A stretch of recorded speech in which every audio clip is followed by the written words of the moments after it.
Hello everyone, and welcome to this Diablo 3 dungeon guide for the Barbarian Wrath of the Waste set. We'll be going over how to set up your character, and I'll also explain how to complete both primary dungeon objectives.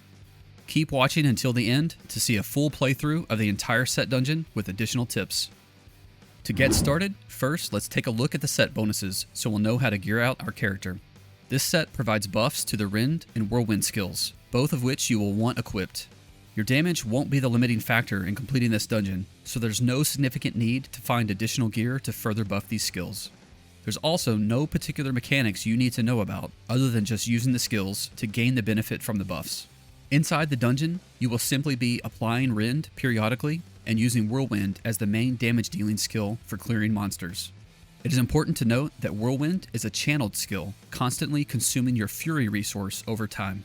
And due to the nature of the primary dungeon objectives, requiring you to run around, group monsters, and avoid being hit, you will not be able to use a Fury generator skill like you would use in the left-click slot for most other characters. Therefore, the high priority focus areas for the gearing and skill setup is Fury generation and increased mobility. In this setup, we are using 5 of the 6 set pieces in the helm, shoulders, torso, hands, and leg slots. In the feet slot, we have illusory boots, which allows you to freely move through the monsters. There are also several elites named Raft Dealers throughout the dungeon. These elites can summon walls that can surround and trap you, but the illusory boots will allow you to walk right through them. The boots will give you a much easier time completing both primary dungeon objectives, so definitely get them if you can. For movement speed increase, we have Warzetchian arm guards in the wrist slot and Krelm's buff belt in the waist slot. And in the weapon slots, we have Bull Kathos' Warrior Blood and Solemn Vow, which we mainly take for the increased Fury generation. In the next slot, there isn't anything overly useful. A crafted Hellfire Amulet with an extra passive skill could be used, though there's no 5th passive that is overly beneficial for the dungeon. In the finger slots, we have Obsidian Ring of the Zodiac to help with cooldown reduction to be able to cast skills more frequently, and Skull Grasp, which increases whirlwind damage, though the extra damage really isn't critical. You will be obliterating everything in this dungeon without much extra gear. When it comes to rerolling stats on the gear, the top priority is cooldown reduction. Resource cost reduction may also be helpful, especially if you do not have the Bull Kathos weapons. For Kanai's Cube in the weapon slot, we have Ingium, which reduces skill cooldowns after killing an elite. This power allows more frequent casting of Ground Stop in particular, which is one of the main staples for the dungeon, allowing for a much easier time grouping up monsters. In the armor slot, we have Chalanic's Chain, which provides a massive run speed increase. And in the jewelry slot, we have Ring of the Royal Grandeur to give us the 6-piece set bonus with only 5 of the pieces equipped on our character. If you don't have the ring for the cube, illusory boots can be cubed instead of equipped. The boots are much more helpful than an additional run speed increase from Chalanic's Chain.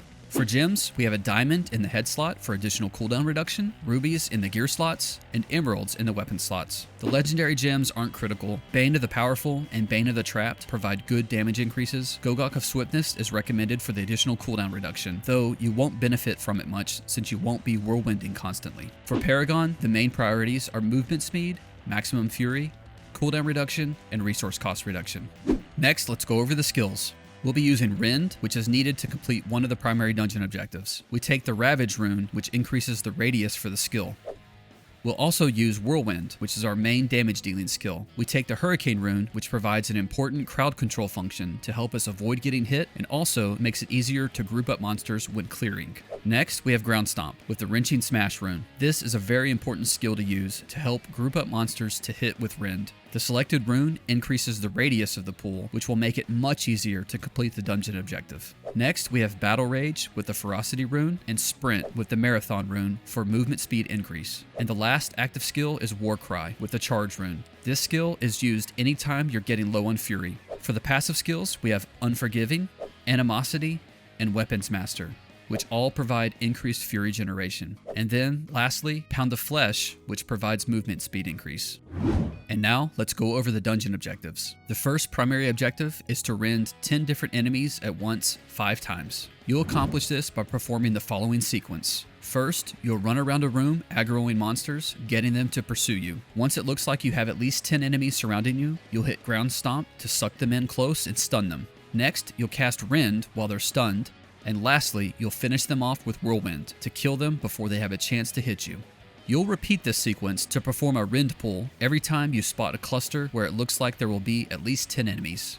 Because you'll need this minimum number of monsters grouped together for the rend pools, you'll want to be very careful to not kill any monsters prematurely. Therefore, you won't be casting Whirlwind as you're moving from pack to pack, because it can do significant damage and may even one-shot monsters.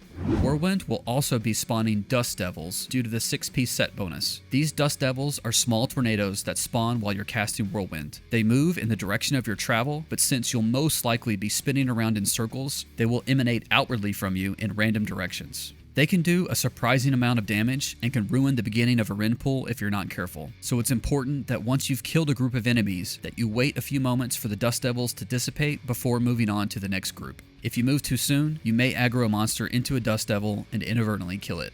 The second primary objective is to not take any physical damage for the duration of the dungeon. This objective actually fits nicely with the first one. Your time in the dungeon will be spent either running around grouping up enemies, or you'll be whirlwinding to clear them. As long as you stay on the move and don't stay too close to a monster for too long, you shouldn't get hit. There are 4 types of enemies in the dungeon: a few large elite wrath dealers, several medium-sized monsters that go by Painmonger or Dark Berserker or Vicious Mangler, a large number of smaller monsters that go by Fallen Peon or just Fallen, and a few large Armadons. The Wrath Dealer elites have an extremely long swing animation that is very easy to avoid. Once started, their swing trains on the initial target location, so you can just sidestep it. They also can cast walls that can trap you or otherwise impede on your ability to group up enemies. If you don't have illusory boots, then it's best to just kill these elites on sight, unless you can perform a quick rend pull near them without much running around. Painmongers also have the same long, easy-to-avoid swing animation, but because of this long animation, it can be difficult to group them up in a rend pull. The Fallen Peons have a shorter swing animation, and unlike the Wrath Dealers and Painmongers, they can spin while swinging, so it's really important to not stay near one for too long. Due to their speed, number, and eagerness to follow you, your rend pulls will consist mostly of these Fallen Peons. The Armadons are large and wide, and more difficult to navigate around and pull together in a tight group. They do have a short swing animation, and there's only a few of them, but if you see one, it may be worthwhile to kill it outright to avoid it clogging up a pathway or risk getting hit by their large hitbox. Ultimately, it is possible to run past all of the different enemies. Just try not to make any quick sudden movements backtracking past a group you've already aggroed, because they may be in the middle of a swing animation when you run past a second time. As you're grouping enemies, try to make large circular movements around a pack, and look for open holes where you can run in between monsters. If you find yourself trapped or without a lot of room to work with, don't hesitate to cast Whirlwind and kill off a pack of monsters, even if you might have been able to achieve a successful rend pull. There will be several other opportunities throughout the dungeon, and it may not be worth the risk of getting hit. Next, let's take a look at the dungeon map. I've broken the map up into 4 segments. The route weaves you back and forth through the dungeon, covering all the territory so you won't miss any monsters. Segments 2 and 4 are loops that take you through long stretches that contain large, swinging blades. These blades do physical damage, so getting hit by one will fail the second primary dungeon objective. It is recommended to kill all the monsters in these stretches outright and not attempt any rend pulls here. There are many rend pull opportunities throughout the dungeon. There are 12 main spots where you should look to perform a pull. Keep in mind that the monster placement in each dungeon attempt will be unique. Each one of these spots might have plenty of monsters in them, or they could have virtually no monsters in them at all.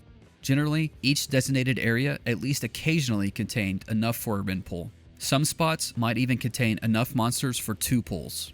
As you approach each spot, keep an eye on the minimap to see if it looks like there may be at least 10 enemies in an area so you can plan accordingly. Remember that you only need to complete 5 successful rend pulls for the objective out of the 12 spots designated here. So now that you have the setup and you know how to approach the dungeon, let's head to it. Go to Act 5, then to the Pandemonium Fortress Level 1 waypoint. From there, head south. There's only one main path to follow.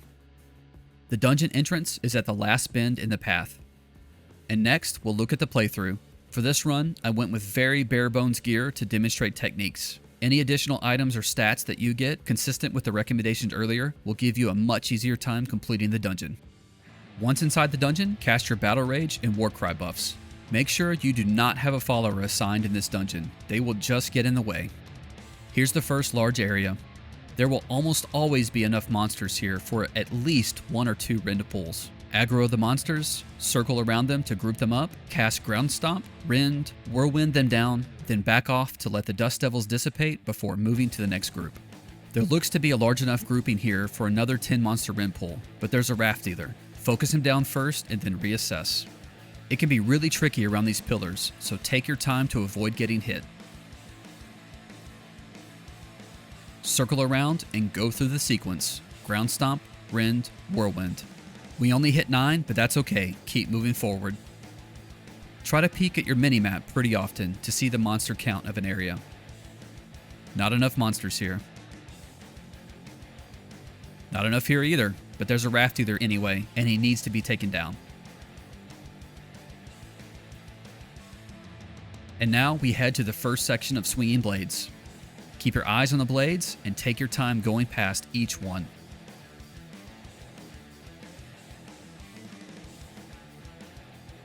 I paused a bit here to hit Warcry and get some extra fury.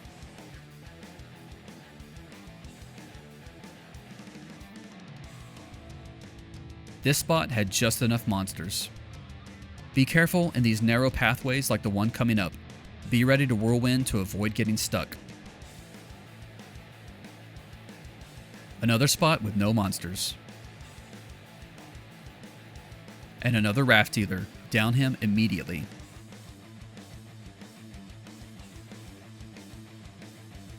And now we head back toward the entrance, past another stretch with swinging blades.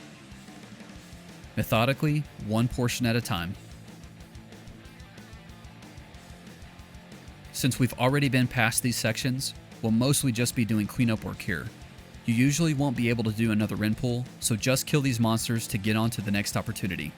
Ideally, by the time you've looped back around to this area, you would have completed 3 out of the 5 rin pools. If you haven't, just stay disciplined, don't panic, and keep moving forward. There's no monsters in this spot either, so that must mean there will be a bunch in the next few rooms.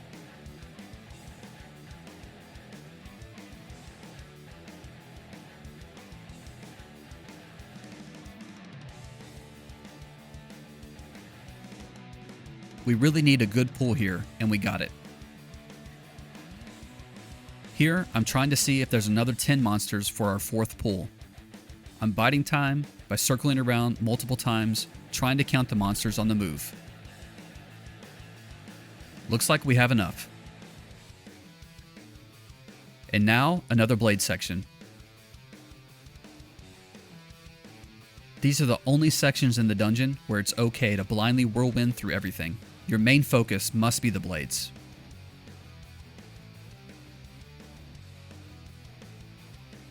Since there were so few monsters at the beginning of the dungeon, there are plenty here for our 5th and final pull.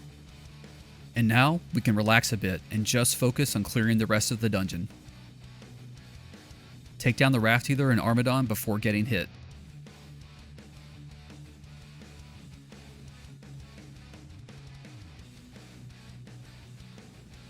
Here's another spot that might have enough monsters for a rin pool if you still need it, but this room can be very tough for grouping due to the pillars. If you see any stragglers on your minimap, make sure you clean them up before moving on, so you don't have to backtrack. I don't use sprint very often to conserve fury. I try to save it for emergency uses when grouping monsters together. If you have better fury generation, you may be able to spam it more often. Be aware, there is a hidden passage here to a small room. A monster will be hiding there occasionally, but you should notice them on your minimap.